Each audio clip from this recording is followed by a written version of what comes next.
Hai teman-teman, selamat datang di channel artikel YouTube. Channel pertama cerita Kenshin. Kali ini admin upload lagi ya. Makasih. Kisah pemuda kaya, anak bos besar, pemilik 73 perusahaan, yang menjadi cleaning service. Episode 614. Mamanya Jenna yang tak tega melihat putrinya. Kondisinya drop semakin parah, hingga kerabatnya menyarankan agar pergi ke tempatnya seorang pemuda, yang katanya punya kuasa itu. Minta laporannya dicabut hanya untuk Jenna, biar saat Jenna sadar nantinya, tak terbebani dengan hukuman, tak terpikirkan akan penjara. Dan kini, mamanya Jenna diantar oleh Sandria, untuk mencari Kenshin. Lalu setelah mendapatkan info sana-sini, mereka akhirnya ada di perusahaan. Di perusahaan PT Intel Corporation, di mana tempat Kenshin bekerja. Masuklah mamanya Jenna dan Sandria. Kebetulan pula hari ini Kenshin mengantar Kaori ke kantornya. Hingga singkat cerita, Sandria yang bertanya pada security, "Oh ya Pak, kami kesini mau bertanya tentang seorang pemuda yang bernama Kenshin. Apakah benar dia kerja di sini? Mau tanya alamat rumahnya di mana ya?" Security-nya pun menjawabnya, "Oh, rumahnya Tuan Muda. Tapi orangnya lagi di sini. Kalau ada perlu penting, silahkan tunggu sebentar. Saya akan bilangkan ke Tuan Muda. Kebetulan beliau baru datang." Sandria dan mamanya Jenna terkejut. Kemudian mereka ditanya tentang namanya. Ditanya tentang perlunya. Singkat cerita, security langsung menemui Kenshin. Mengatakan sedang ada tamu di luar, bernama seperti yang disebutkan. Mendengar nama itu, Kenshin jadi aneh sekali. Mengapa mamanya Jenna dan Sandria sampai ada di tempat ini? Mau menemui dirinya. Lalu Kenshin menyuruhnya untuk masuk ke dalam. Security pun mengiyakan. Tak berselang kemudian, mamanya Jenna dan Sandria akhirnya masuk ke dalam. Dilihat perusahaan ini begitu besarnya. Sambil diantar security, mereka pun memperhatikan, terutama mamanya Jenna, yang tak bisa membayangkan, mantan sopirnya yang bernama Kenshin adalah tuan muda di sini. Bahkan katanya pula, bekerja cleaning service. Security pun juga bercerita, kalau tuan muda kerjanya begitu. Sandria sampai terheran jadinya. Kemudian sampailah mereka di kantornya Kaori. Kaori melihatnya, dan mamanya Jenna langsung bilang, sambil menangis-nangis meminta maaf, karena kemarin berbuat tak baik dan menghina. Kenshin menjadi bingung lagi, begitu pula Kaori istrinya. Lalu Kenshin menjawabnya, "Iya Bu, saya tak mengapa. Kan masalahnya sudah selesai. Sudah berada di kantor polisi. Pengacara-pengacara ayah saya yang menangani. Saya tak mengerti apa maksudnya tentang Mbak Sandria dan mamanya Jenna ini ke sini." Mamanya Jenna langsung bicara, "Oh ini Mas, saya mau minta tolong pada Masnya agar mencabut laporan pada putri saya. Karena sekarang Jenna dirawat di rumah sakit. Kondisinya semakin terpuruk, kesehatannya semakin tak membaik. Jadi saya khawatir, kalau saat sadar nanti, dia harus masuk penjara. Jadi saya ke sini memohon begitu.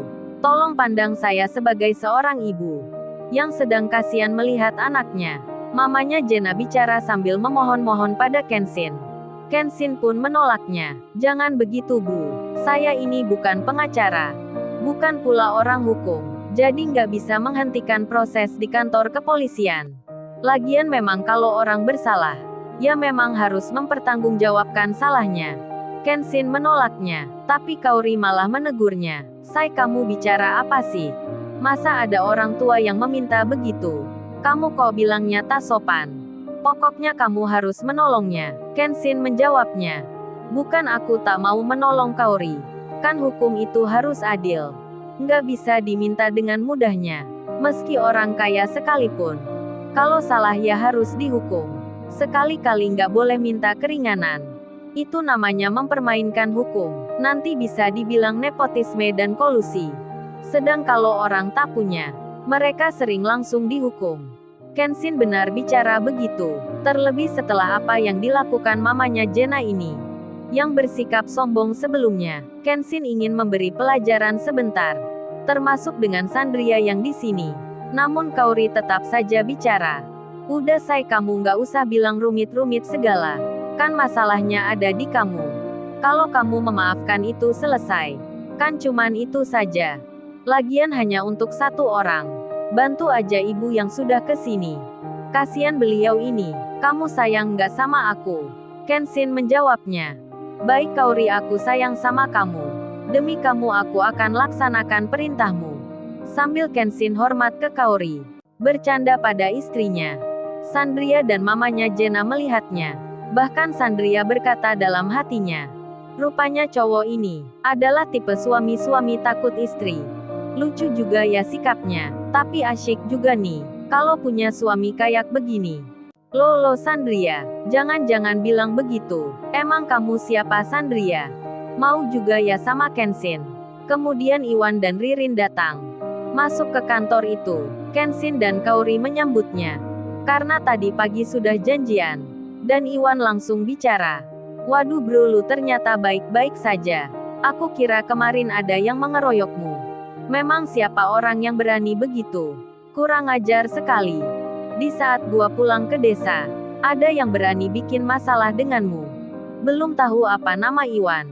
Sandria dan mamanya Jenna melihat seorang laki-laki muda berseragam kerja cleaning service masuk bersama seorang wanita, langsung saja bilang begitu. Kenshin pun bertanya, memang lu mau kerja apa Wan? Kok berseragam cleaning service? Bukannya masih cuti nikah lu Wan? Iwan menjawabnya. Iya bro, masih libur ini sebenarnya. Tapi sekalian aku pilih kerja saja bro. Daripada di rumah. Ririn ini juga mau kerja. Ririn menyapa Kenshin. Kemudian Kaori bicara. Pengantin baru mukanya ceria ya say? Kenshin menjawabnya. Iya Kaori, aku juga merasa begitu. Kemudian Kenshin bilang. Oh ya ibunya Jenna. Jangan khawatir, nanti saya akan bilangkan ke pengacara Bang Hotman untuk mencabut laporan pada Jenna. Mamanya Jenna pun menjadi senang. Kemudian beliau malah berkata, oh ya mas, saya ada permintaan satu lagi. Minta tolong agar masnya melihat Jenna di rumah sakit. Agar Jenna bisa minta maaf secara langsung akan kesalahan yang dibuatnya. Biar hatinya jadi tenang. Terlebih Jenna bisa tahu sendiri. Masnya ini sudah mencabut laporan hukumnya. Mamanya Jenna berkata begitu. Kenshin melihat Kaori. Kaori pun mengizinkan. Dan Kenshin menjawabnya. Baik tante, saya akan ke sana. Mamanya Jenna pun senang sekali. Diberi alamat rumah sakitnya. Beserta kamar rawat inapnya. Kenshin pun lalu bilang ke Iwan. Wan, lu nggak usah kerja hari ini. Lu ikut aku Wan untuk melihat seseorang. Iwan pun menjawabnya. Oke bro, terserah lu saja. Gua akan ikut lu. Sekalian jalan-jalan. Dan diputuskan, Kenshin akan menjenguk Jenna, yang sedang terbaring di rumah sakit. Tak bisa dibayangkan, seperti apa nanti Jenna melihat Kenshin. Apakah Jenna akan marah? Apakah Jenna masih menganggap Kenshin sopirnya? Atau justru sebaliknya, Jenna terkena virus lainnya? Virus apakah itu? Lalu, bagaimana kisah selanjutnya? Subscribe channel ini untuk episode berikutnya. Terima kasih.